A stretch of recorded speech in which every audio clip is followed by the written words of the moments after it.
and welcome to my channel.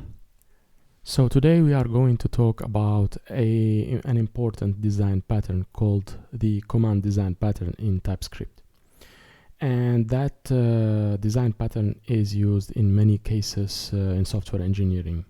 So imagine, for example, you have a let's say you have a program like this one, and you want to implement a lot of buttons there, and each button has its own logic.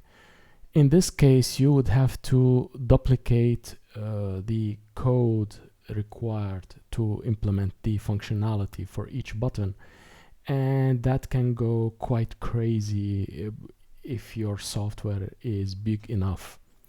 So when you look at that, for example, when you look at this toolbar or that toolbar on the left, actually the button, each button differs from one another only by the type of parameters that it requires in order to execute the functionality. Okay, like for example, if you want to delete some drawing, then you need just to tell that button that the context of its operation is different. Okay, and if you want to draw something, then you just want to assign some certain parameters to the button. And in this case, you can make the parameters of each operation to be generic or generalized. And in that case, when you want to execute a operation, then you just change the type of the parameters required by that operation. For example, if I right click here, then I get a complete menu, and the same goes for the circles here. These are operations, like buttons that implement operations. And these are different one from another just by the type of parameters that it accepts. Okay, so here, for example, I change the context and tell that this should be a brush that is going to paint the canvas, and this will change the operation just to be a pencil. Now let's take another example from the gaming world. If you ever played with a game so famous like World of Warcraft, then you remember probably that if you walk through the world, if you traverse the world from one place to another, you will meet a lot of characters there. Each character will be of certain types. For example, you can encounter an enemy of one type, or another enemy of a certain type, another type. You can encounter a person that would give you a quest, or you could encounter a simple villager there, or another player altogether, like a real life player. So if you remember from such a game, if you just hover your mouse over the character, then the type of the operation that you can execute over that character would be different from one character to another. For example, if you hover over an enemy with your mouse, then your mouse color will change to red, for example, which indicates that you can attack that enemy. Or if you hover with your mouse over a quest giver, then you would see like an exclamation symbol, which indicates that you can talk to that quest giver and ask for information or something like that. The same goes with another player. You can offer him an alliance, or you can attack him or challenge him or her to a battle or to a duel. Okay, so this is the place where the command design pattern starts to show its benefits. So what is actually the command design pattern? It consists of an abstract class. That abstract class defines the type of context that it accepts, and it defines a virtual or an abstract operation. Let's call it execute in this example, And that execute operation will be different from different types of commands. Let's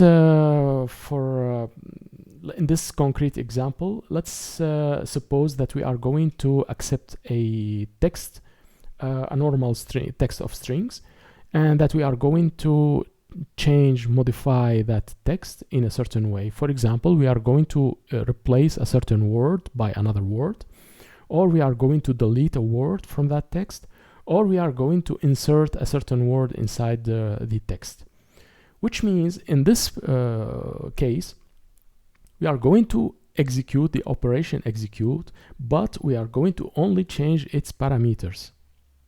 So in the case of replacing a word, we are going to say that we are going to execute the operation, and we are going to accept a source word and a destination word, which means that we are going to replace the destination word with the source word. And in the case of deleting a word, we are just going to specify the word that we are going to delete. And for the insert, we are going to say where we are going to say what word we are going to insert and into which position. And as you can see, we are using the same operation execute, but we are changing the parameters here. So this is a class hierarchy that we are going to use for the command, and we will have a client, and that client will be defining a context, the context that we are going to share between the client and between the commands. And we will be having a object called the invoker, which will be managing the client and managing the command.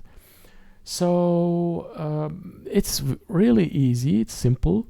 But it can bring a lot of benefits. Let's say, for example, that you want to declare a macro. In your game, for example, in World of Warcraft, you are having a situation where it requires to execute multiple commands one after another. So in that case, what would you do? In your client, you would define an array of commands, for example, and when the time comes, when you want to execute your macro, you will run through the array of commands and you will execute each command. So this is one of the applications that the command design pattern excels at. So now we are going to go to the implementation phase, and I'm going to show you a direct implementation for the text modification context. So in this case, I'm having an empty directory, and I'm going to use the Dino runtime because we are going to use TypeScript, of course. And you can use the implementation. You can use Node.js, for example, with TypeScript. Or if you prefer, you can use Code Sandbox, which is an online editor, or TypeScript's own playground for that. But I prefer to use Dino because it's fun and it's kind of versatile. So I will be using the Dino plugin, which is authored by DinoLand, and I'm going to initialize a project by pressing Ctrl-Shift-P, and I will be having Dino initialize workspace configuration. So enable Dino linting, let's say yes. Enable Dino unstable API, let's say yes. So it will create a .vs code folder here, and that will be having a settings JSON file. And that's it, you don't need to do anything else aside from that. For our example, I will be needing a file for the command structure. I will be implementing another file for the context, and the invoker and the client, I will be leaving them to the main file.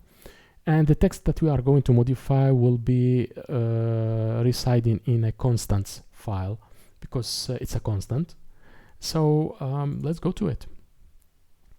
So I'm going to define the constants ts file, and in that constants ts file I'm going to declare a string constant, and that string constant is just a text. It's about the ragdoll cat breed, because I love cats. So other than that, we are going to declare the context file ts, and that context file will be containing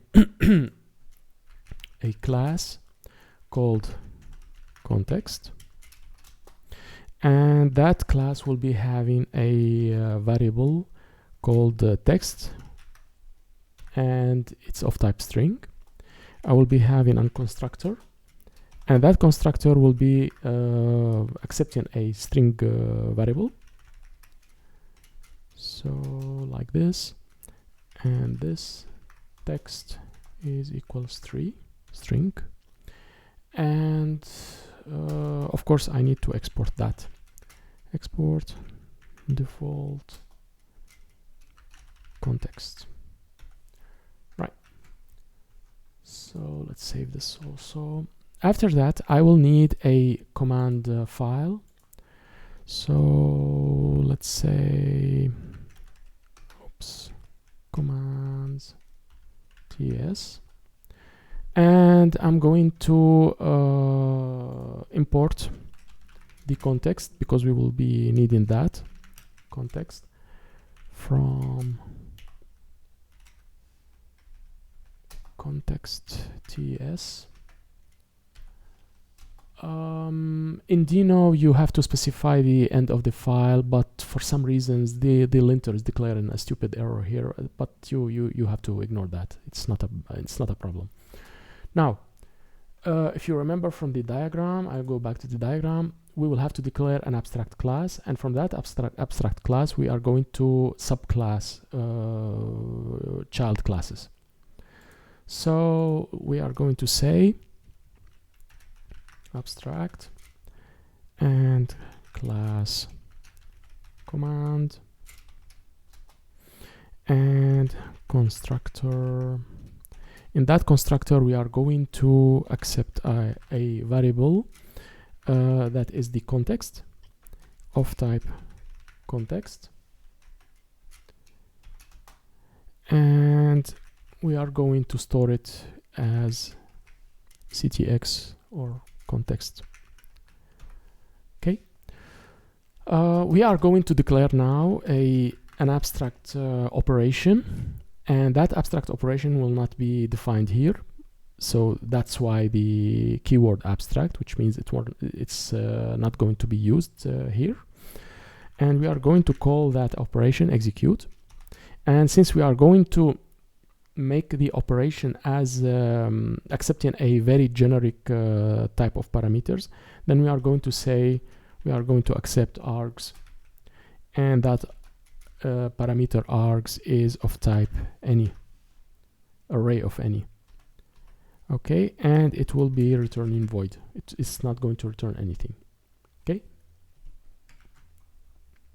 that means this operation is not going to be used directly from the command class. We have to declare subclasses from command, and then we will be able to use that operation. So let's start with export class insert text command, and that class will be extending the class command, and constructor is going to accept oblique ctx context, and we are going to send the context variable to the parent class. So that's it. The linter is telling me that we need to define the execute operation, because otherwise we cannot compile this class. So we are going to say execute, and we are going to insert a phrase or a word, and we are going to indicate the position as well. So this is a string, and the position is a number. Okay, and we are going to grab the text from the context. So const text equals this context and text. Yeah, because we are going to modify this, so we don't want to modify this context text directly. So since we will be having a text, and we are going to insert one word or a part of or a string inside that text, then we have to define the part before the word and the part after the word itself to be inserted. So const part1 equals text substring, and we are going to start from 0 until a certain position, which is given by the parameters. So this is the first part. Then the second part is actually something similar, but it will start from position and it will continue until the end of the string. Now what we are going to do, we are going to insert these parts into the final phrase, the final text, and the final text is on the context in the text variable. So we are going to use ES6 strings. So we are going to say part1, and then after that we are going to say phrase, and after that we are going to insert the second part. Okay, so this is the insert text command. Now we are going to define another class called the delete command. So delete command, which extends command like this. So export class. Yeah. So again, this is going to be the same, and we are going to define the execute method, and the execute method is going to just delete one word. So word string, and we are going to first, again as before, we are going to grab the text, this ctx text. Okay, so we don't modify it directly in case of, and after that we are going to say this context. Of course you can modify the text directly in this case. I mean, it's not a problem, but it's a bit more readable if you do it like this. So what we are going to do, we are going to grab this text variable, and we are going to replace, use the string method replace. We are going to replace the given word with nothing. That's it. That will insert a nothing instead of that word. So, and finally we are going to declare a replace command. So export class, I'm going to say replace command, which extends command, and we are going to use the same constructor. So I'm going just to copy that, and we are going to define the execute operation, and the execute operation is going to take a source word, which is which is a string, and a destination word, which is also a string. And we are going also to grab the text. So I'm going just to copy this. And after that, we are going to say this context and text equals. What we are going to do is to use the same operation as before. We will going to use the replace operation. And in this case, we are going to replace the destination word with the source word. And that's it. That's the command structure. We have 3 commands that are subclassed from the abstract command. And we have defined the constants, we have defined the context, and now we are going to define the main class or the main file. So main ts, and we are going to import, let me see, context. Yeah, we have that. So we are going to import initial text from constants, constants ts. Yep. And we also need the context. So context from the context ts file. And we are also requiring the import of the commands themselves. So we are going to import the delete command, delete command, replace command, and the insert text command from the commands file ts. Okay. So now that we have them, we need to define the client class. Client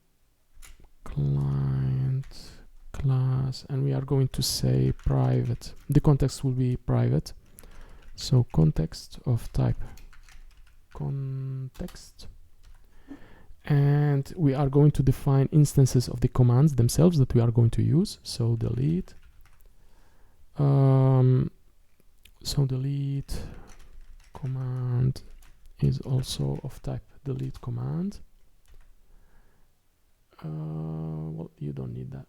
Yeah, it inserted automatically the thing, but never mind. So insert command of type insert text command, and what else? The replace. So replace command is of type replace command. Okay. So let me delete this thing here. So what's with that? Delete is declared, but its value is never read. Declared. Yeah.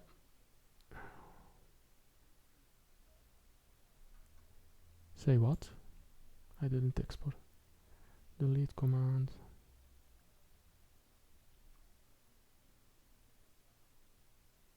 Yeah, everything is exported, so we'll continue and see. So context, and delete. Yeah, that's why I thought it. So yeah, looks good now. So let's define the constructor now.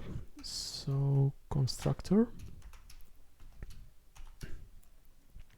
and we are going to accept a text, and from that text we are going to declare a context. So this context equals new context, and that context will be receiving the text that we have received. So, and then this delete command is equal new delete command, and that delete command will be receiving this context. So the context will be shared, as you remember from the diagram, the context will be shared between the client and the commands. So this and this, what we have, the delete command, the insert command, the same is new insert text command, this context, and this replaced is equal a new replace command, and the command will receive the context as well. Yeah, good. And the only thing that remains is that I'm going to from time for verification purposes, I'm going to grab the text from the context. So what I'm going to do is I'm going to define get text operation, and that get text operation will just return this context text. Okay, so this client is now done. What we now need is to define a main function. So const main, which is an ES6 arrow function, and we are going to say const client. We are going now to instantiate a instance of a client. New client, and that client will be receiving the initial text that we have declared as a constant. Okay, and we are now going to define a operation that will be implementing the command.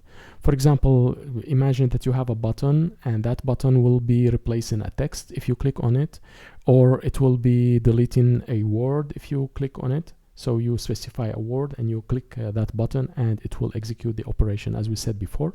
So now I'm going to implement something that simulate this behavior.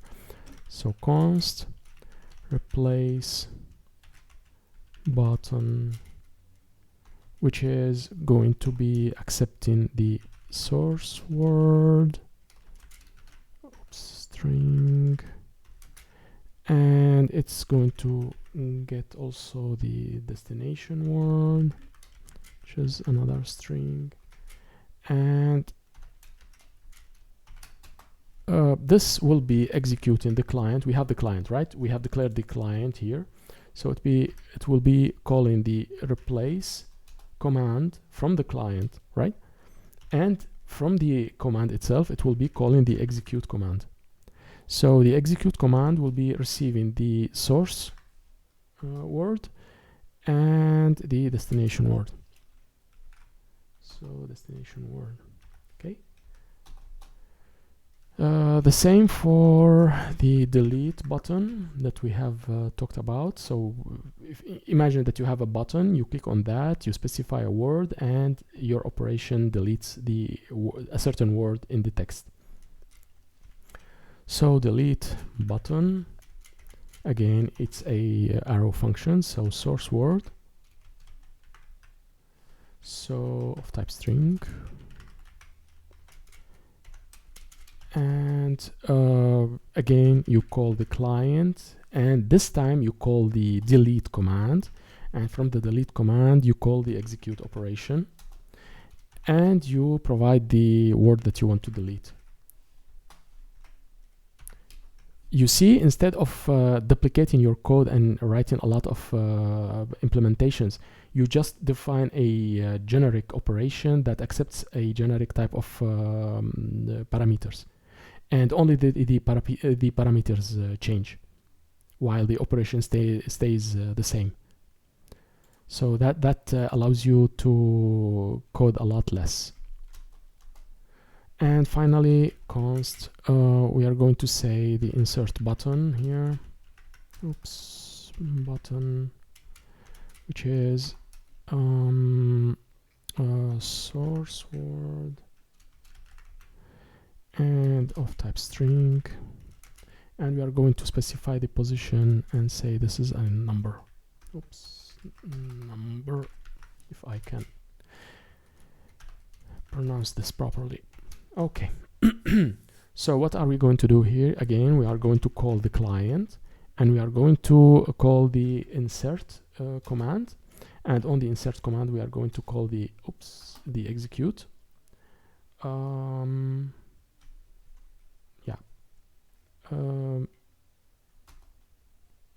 Like this. So execute, and the execute will be receiving what? We are going to receive the source word and the position, of course. Okay, so now we have declared the operations. We need to execute them. For this purpose, I'm going just to grab the code that I have written previously, and I'm going to explain it. Nothing there. I'm going to declare a timeout, so you can see everything that is going to happen. So, for example, you show the text before doing any modification, which means you call the client getText, and then after that you try to insert the word meow, okay, because we are talking about cats, in the 21st position inside the text, which means if you go to constants. So here count 21 position, and I think it should be here. So you will insert this word with its spaces, and after that you show the text again, so you can compare before and after that. Okay, the same will be done for the replace. So I'm going to